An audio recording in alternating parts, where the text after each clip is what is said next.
ततः समीहसे ततो नो अभयं कुरु शं नः कुरु प्रजाभ्यो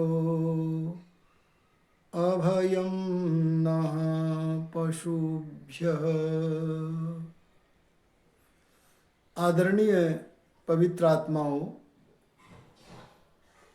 ज्ञान के बिना संसार में अनेक प्रकार की भ्रांतियां चल रही हैं।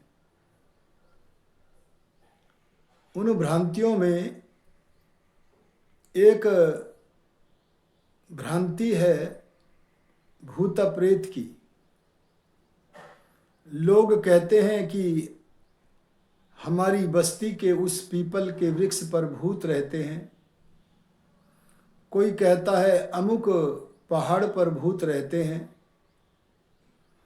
इस प्रकार से नाना स्थानों पर भूत नामक वस्तु की कल्पना करके स्वयं भयभीत रहते हैं और दूसरों को भी भयभीत होने के लिए कुमार्ग को प्रशस्त करते हैं। इस चक्र में आकर भूत प्रेत के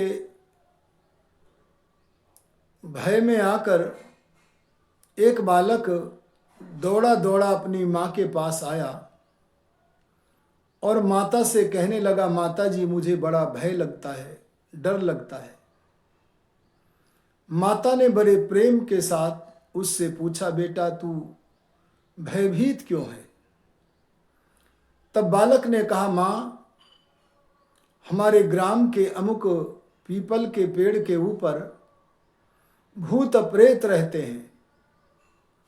वहां पर जो जाता है उसे भूत प्रेत बहुत कष्ट देते हैं। मैं उन भूत प्रेतों के कारण भयभीत हूं।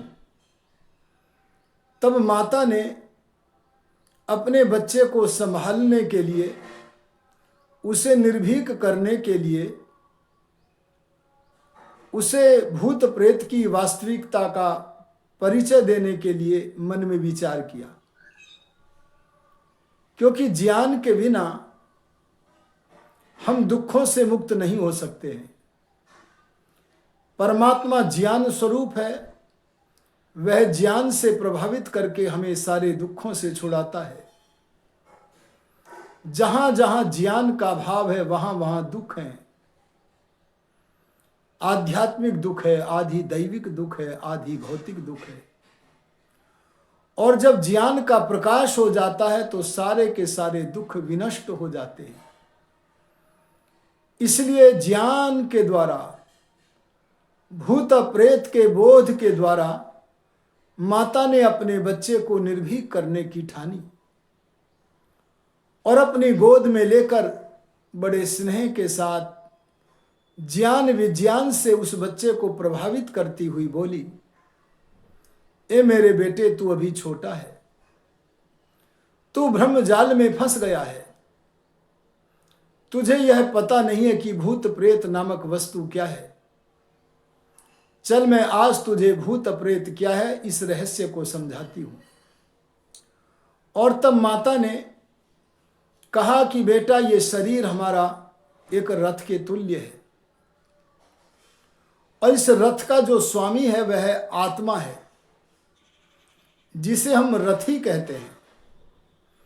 जिस समय आत्मा रूप रथी इस शरीर रूपी रथ को छोड़कर परलोक के लिए चल पड़ता है, ईश्वर की व्यवस्था में जा विराजता है, गगन मंडल में परमेश्वर की व्यवस्था में रहकर नए गर्भ की, अरे नए शरीर की खोज में लग जाता है।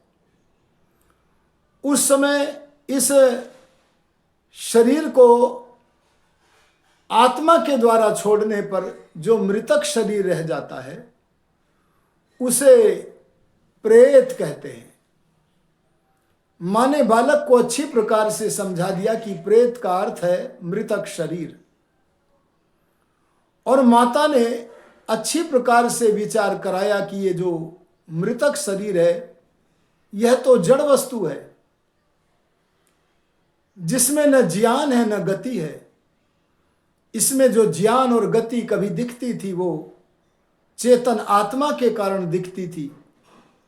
अब तो ये कुछ करने में समझने में कुछ भी समर्थ नहीं है, इसलिए मृतक शरीर से डरने की आवश्यकता नहीं है। और इस मृतक शरीर के अतिरिक्त कोई वस्तु प्रेत नहीं है, इसलिए तू निर्भीक हो जा।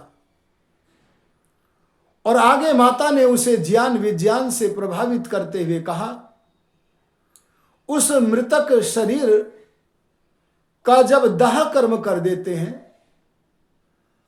अंत्येष्टि कर्म कर देते हैं, तब अंत्येष्टि कर्म करने के पश्चात हम कहते हैं कि अमुक नाम का मनुष्य था, अब न रहा।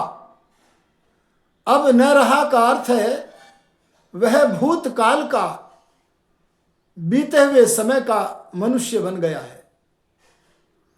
अर्थात वो शरीर जो जीव था वो जीव तो नित्य है, अनादि है, परमात्मा की व्यवस्था में अन्य जन्म को प्राप्त हो गया है।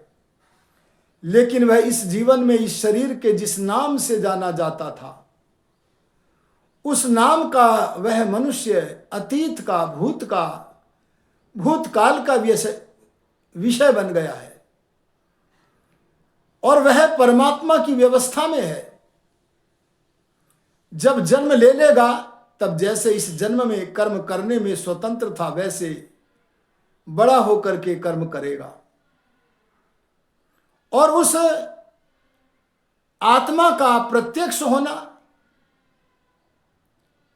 और उसका मिलना अत्यंत दुर्लभ है, इसलिए उस व्यतीत काल में हुए मनुष्य से भयभीत होने की आवश्यकता नहीं है। इस तरह से भूत और प्रेत को समझाकर कहा कि मनुष्य लोग वस्तु नहीं होती लेकिन उसकी कल्पनाएं करते हैं। उन कल्पनाओं से भयभीत होना यह सही नहीं है। ए बालक, ए मेरे पुत्र, अगर तू भूत प्रेत आदि नाना प्रकार के भयभूतों से, अरे भयों से रहित होना चाहता है तो तू सनातन धर्म के प्रहरी, सत्य असत्य के निर्णय देने वाले सत्संग आर्य समाज की शरण में जा। वेदाध्ययन कर, क्योंकि वेद में सब सत्य विद्याओं का भंडार है और वेद के भक्त ब्रह्मा से लेकर दयानंद पर्यंत ऋषियों के ग्रंथों को पढ़कर विचार कर। ईश्वर का अनुग्रह समाधि लगा करके कर तो तू हर विषय में निर्भीक हो जाएगा।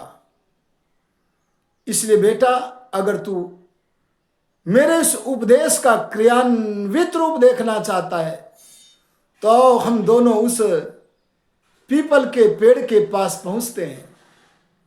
माता बालक को उस पीपल के पास ले गई, स्वयं ऊपर चढ़ी, बालक को भी ऊपर चढ़ाया, टहनियों पर चढ़ाया, लेकिन वहां किसी भी प्रकार का कोई काल्पनिक जो भूत प्रेत नामक तत्व था वह नहीं था। और इसे सैद्धांतिक रूप में और क्रिया करके देख करके वह बालक निर्भीक हो गया। माताओं का कर्तव्य बनता है कि वे वेद विरुद्ध, सनातन विरुद्ध भ्रम जालों से स्वयं बचें, वे धार्मिक और बुद्धिमान बने और इसके साथ अपने बच्चों को सत्य असत्य का विचार कराकर उन्हें निर्भीक बनाएं, उनकी उन्नति का मार्ग प्रशस्त कराएं। तभी हम सनातन धर्म के वास्तविक लाभ से लाभान्वित हो सकते हैं। इन्हीं शब्दों के साथ मैं अपनी वाणी को विरमित करता हूं। ओम शम।